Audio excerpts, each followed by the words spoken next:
Abdul Rahim, Hadir Bu. Ahmad Faiz, Ya Bu. Mutmainah, hadir Bu. Nasya Inaya, hadir Bu. Bintang, hadir Bu.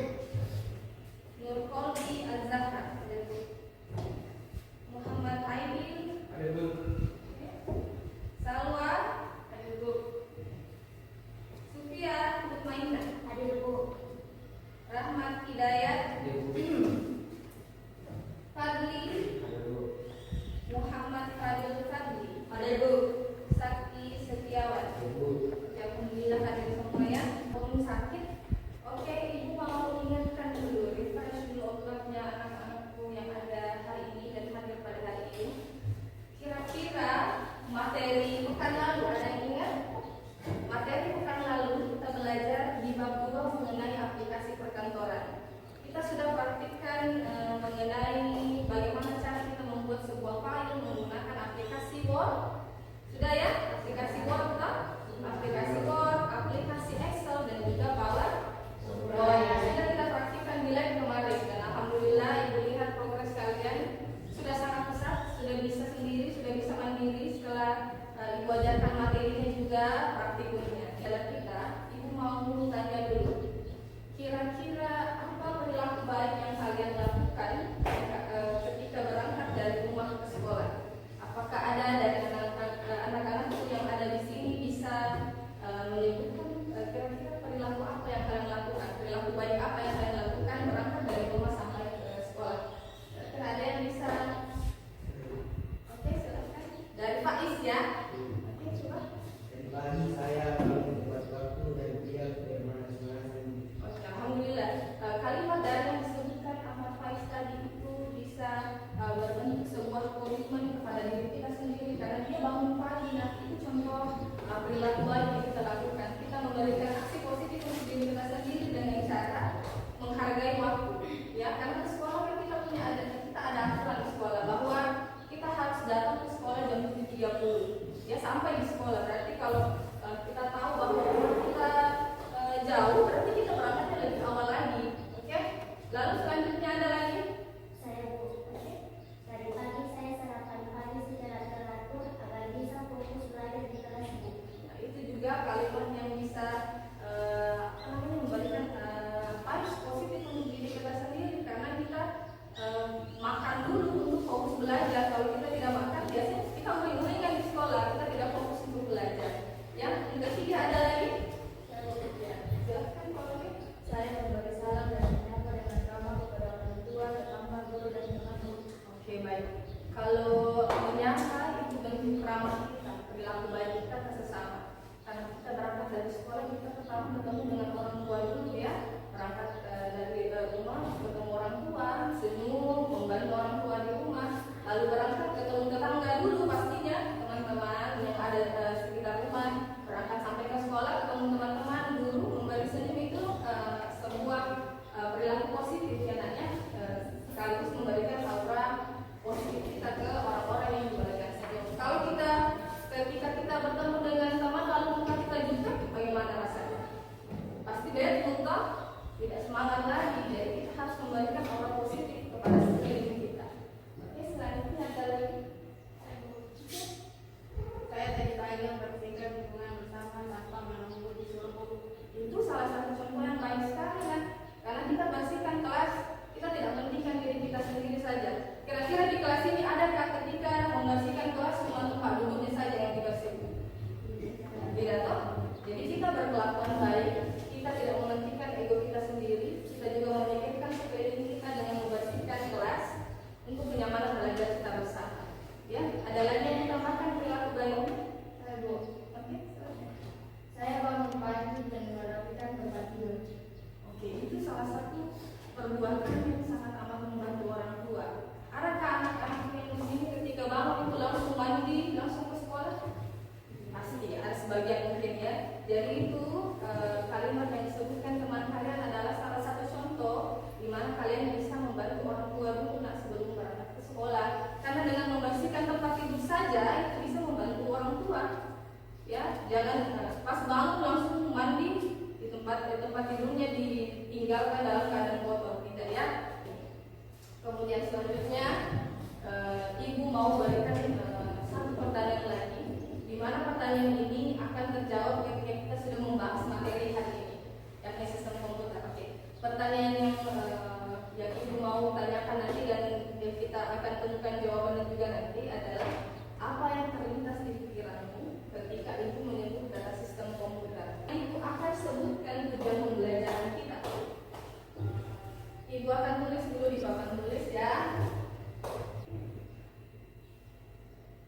Oke. Ini satu poin adalah tujuan pembelajaran kita hari ini.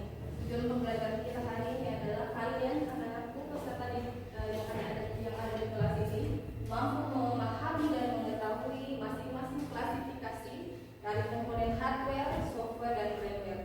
Jadi manfaat dari materi yang kita pelajari hari ini adalah anak-anak nanti bisa membedakan komponen-komponen dari hardware, firmware, dan software itu berdasarkan fungsinya, bukan dari bentuknya. Baik ya? Oke. Ibu mau sampaikan dulu untuk anak-anakku bahwasannya setelah materi yang ibu bawakan, kita akan adakan kerja LKPD secara berkelompok, dan setelah berkelompok kita akan presentasi lain di sini ya. Sebelum kita akan masuk materi, kita akan adakan dulu ice breaking untuk mencairkan suasana, karena ibu lihat muka-mukanya anak-anak sekarang ini tegang ya. Jadi mari kita lakukan ice breaking dulu. Ayo berdiri, dengarkan instruksi.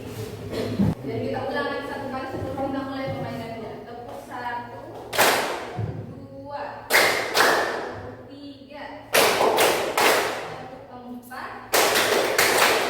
5. Oke?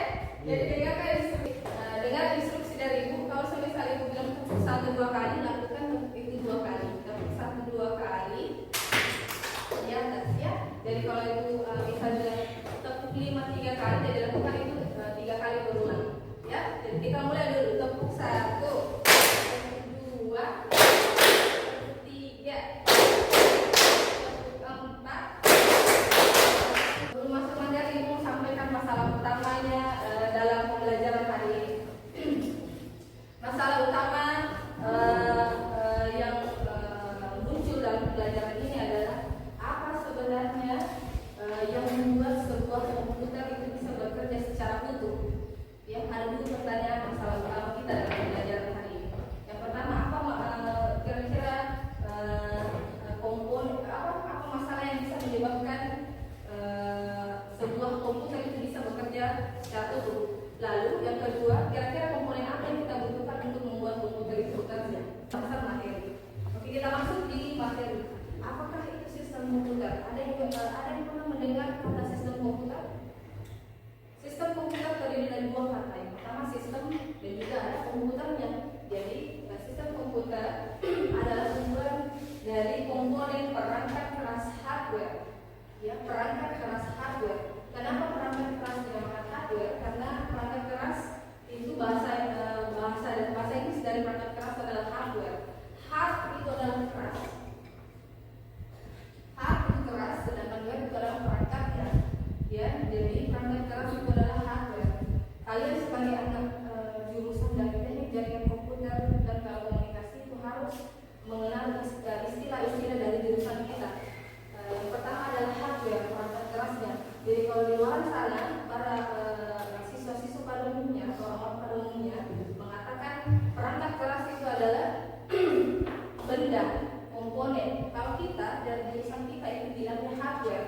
Ya, jadinya kata itu namanya adalah, kalau perangkat keras namanya adalah hardware. Jangan sebut hardware atau hardware. Ada yang tidak bisa sebut. Nah, jadi diwajarkan untuk kalian sebut supaya kalian bisa mengetahui istilah-istilah dari jurusan kita. Hardware, ya.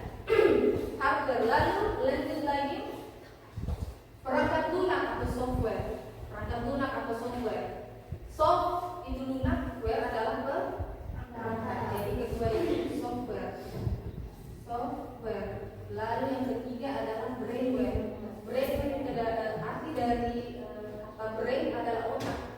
Brainware itu dikatakan pengguna karena pengguna menggunakan otak untuk menggunakan komputer itu sendiri, ya. Jadi brainware. Brainware ini adalah 3 kata unik yang kita pelajari dalam jurusan kita, ya. Lalu dan pengguna brainware yang saling berhubungan dan bekerja sama untuk memproses data dan menghasilkan informasi yang dibutuhkan oleh pengguna. Lalu ada 4 komponen utama dalam sistem komputer. Lihat di bagian bawah sini kan? Ya, ada 4 komponen utamanya. Yang pertama input. Input itu adalah masukan. Ya, input namanya juga input, masukan, dimasukkan. Lalu output. keluaran, ya, keluaran. Kemudian processing, memproses, perangkat yang memproses data. Lalu storage itu adalah penyimpanan. Ya, sampai sini paham ya? Sampai sini ada yang mau ditanyakan apa? Kalau tidak ada kita lanjut ya. Selanjutnya komponen sistem komputer. Kita masuk pada komponen penting dalam sistem komputer. Komponen komputer itu terdiri dari tiga komponen. Yang pertama ibu tadi disebut hardware. Mari kita sebut sama-sama. Nah, tiga komponen utama dalam sistem komputer. Yang pertama adalah hardware, software, yang ketiga firmware. Itu kalian harus ingat ya. Tiga. Jadi kalau ada pertanyaan kira-kira komponen penting dalam sistem komputer itu ada berapa? Ada tiga. Terdiri dari hardware, software, dan firmware. Lalu di slide di atas silakan perhatikan anak. Hardware ada hardware, software, dan firmware itu memiliki pengertiannya masing-masing dan juga fungsinya tentunya. Hardware atau perangkat keras terdiri dari beberapa komponen dasar. Komponen tersebut adalah perangkat pemrosesan atau central processing unit, ya, perangkat penyimpanan atau storage unit, perangkat masukan input, dan perangkat keluaran output. Hardware merupakan perangkat komputer yang memiliki wujud fisik sehingga dapat disentuh dan dirasakan oleh penggunanya. Perhatikan ke depan, apa yang membedakan antara hardware, software, dan firmware? Hardware adalah perangkat yang bisa kita sentuh. Itu adalah kalimat yang paling bisa kalian ingat. Hardware, perangkat ini bisa disentuh tidak? Bisa. Jadi ini termasuk di hardware, ya. Jadi hardware itu adalah perangkat yang bisa kita sentuh, bisa kita raba bentuknya. Ya, jadi hardware, jadi perangkat-perangkat yang ada di sini adalah hardware. Kita lihat cara berikutnya software. Software atau juga biasa dikenal dengan perangkat lunak, yaitu program menjalankan perangkat keras pada komputer. Perangkat ini terdiri dari berbagai macam perangkat yang bertugas untuk mengolah data. Software merupakan komponen yang tidak berwujud atau tidak terlihat. Perhatikan kata-katanya. Jadi software tidak dapat disentuh secara fisik, namun berfungsi untuk mengontrol perangkat keras. Jadi beda antara hardware dan software. Hardware adalah perangkat yang bisa kita sentuh, sedangkan hardware kebalikan dari sedangkan software adalah kebalikan dari hardware. Kalau software itu perangkat yang tidak bisa kita sentuh. Contohnya apa? Ada yang bisa tahu? Contohnya satu aplikasi. Di dalam karena kalian biasanya menggunakan smartphone ya, HP. Kira-kira aplikasi kalian bisa kalian sentuh tanpa layar tidak? Tidak. Maka dari itu dikatakan software tidak bisa kita sentuh karena layar dari HP kalian itu merupakan hardware, perangkat keras yang bisa kita sentuh. Jadi kalau ada hardware berarti software bisa bergerak, bisa berfungsi. Juga sebaliknya kalau tidak ada software, hardware biarpun kita ketuk, biarpun kita apa tidak akan ada wujud softwarenya. Ya, jadi kita pindah ke bagian kanan kiri firmware, pengguna dalam kalian yang menggunakan komputer. Ya, firmware yaitu merupakan orang yang menjalankan atau mengoperasikan komputer tersebut. Firmware sangat penting karena komputer tidak dapat bekerja jika tidak dioperasikan oleh pengguna atau manusia. Kalian manusia atau tidak? Manusia. Jadi kalian bisa mengoperasikan komputer? Bisa. Tapi belajar dulu. Ya wajar masih kelas 10 ya. Jadi firmware ini merupakan orang yang terlibat dalam kegiatan untuk mengatur, mengelola, dan memanfaatkan sistem komputer. Jadi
video bagaimana cara sistem komputer bisa bekerja. Oke, silahkan lihat video di atas, lalu nanti ibu minta anak-anak untuk tanggapi video yang diputar. Oke, siap ya? Jadi silahkan perhatikan di atas, nanti ibu akan tanggapi video. Ibu minta dari anak-anak untuk tanggapi video yang ada di atas. Oke. Apa itu komputer? Sehingga dapat digunakan oleh komputer. Tapi, apa itu komputer? Apakah untuk bermain game, browsing, menonton film, atau membuat web? Komputer itu sendiri berasal dari bahasa Latin, yaitu komputer, yang berarti menghitung. Yang pada awalnya komputer diciptakan untuk melakukan perhitungan yang sangat cepat, akan tetapi ukurannya sebesar bom. Seiring perkembangan zaman, ukurannya menjadi sangat ringkas dan dapat melakukan apapun. Semua dapat dilakukan dengan bantuan hardware dan software yang berada di dalam komputer. Namun, bagaimana cara membaca komputer? Yang pertama, motherboard. Motherboard merupakan dasar dari sebuah komputer. Papan sirkuit itulah yang mengalokasikan Ini listrik motherboard hardware ya, mainboard. dan Tadi dapat ada membuat suatu dalamnya. hardware terhubung Jadi dengan banyak hardware sekali lain. perangkat-perangkat di dalamnya. Kedua, PSP. Oke, selesai dari video. Sudah dilihat, sudah diperhatikan ya. Jadi kira-kira dari anak-anakku yang sudah memperhatikan video, adakah yang bisa menanggapi tayangan video tadi? Yang menangkap, kira-kira menangkap kesimpulan apa yang ada dalam video tadi? Kira-kira ada? Silahkan lanjutkan tanganmu. Bisa? Silahkan. Saya tidak bisa dipahami bagaimana itu paham dan penyimpanan dan berinteraksi ketika menjalankan sebuah program. Ibu sudah sampaikan bahwa nanti kita akan adakan LKPD ya, pengerjaannya ya. Jadi tempat duduk kalian adalah posisi kelompok sebelumnya. Jadi kita samakan saja untuk pekan ini. Kelompok 1,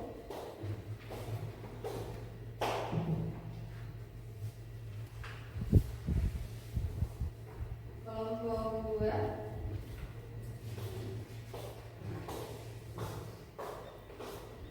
akan dikerjakan, lalu kelompok 3 akan dikerjakan.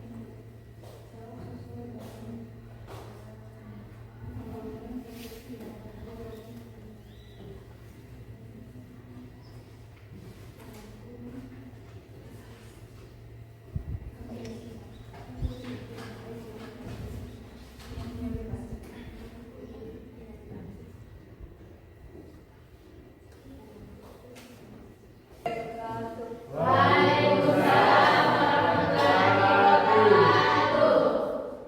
pagi dan salam sejahtera bagi kita semua. Perkenalkan kami dari kelompok 1 yang beranggotakan 5 orang. Saya sendiri bernama Nurkodia Chandra. Perkenalkan, nama saya Nur Azizam.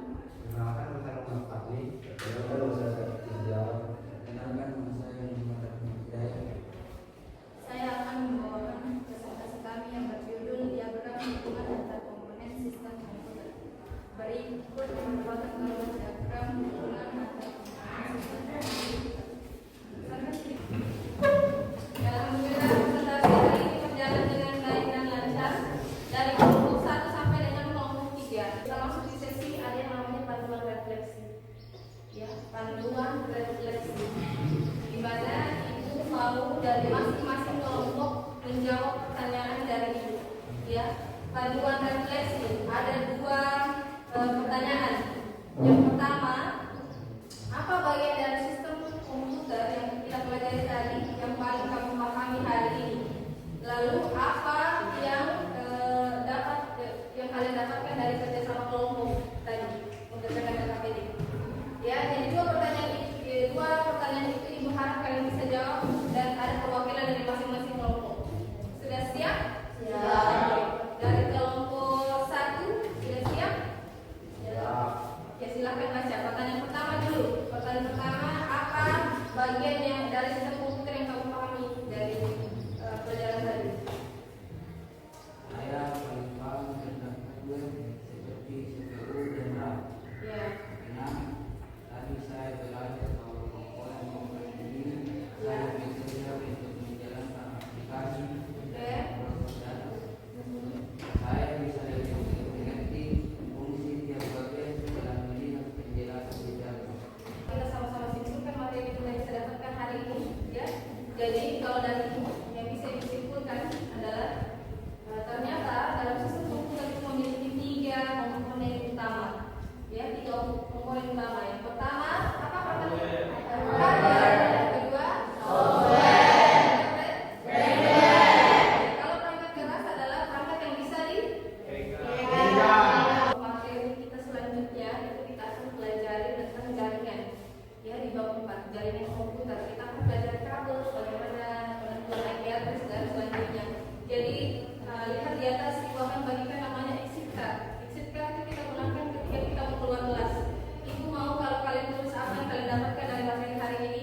marilah kita berdoa sesuai kepercayaan dan keyakinan kita masing-masing. Berdoa dimulai.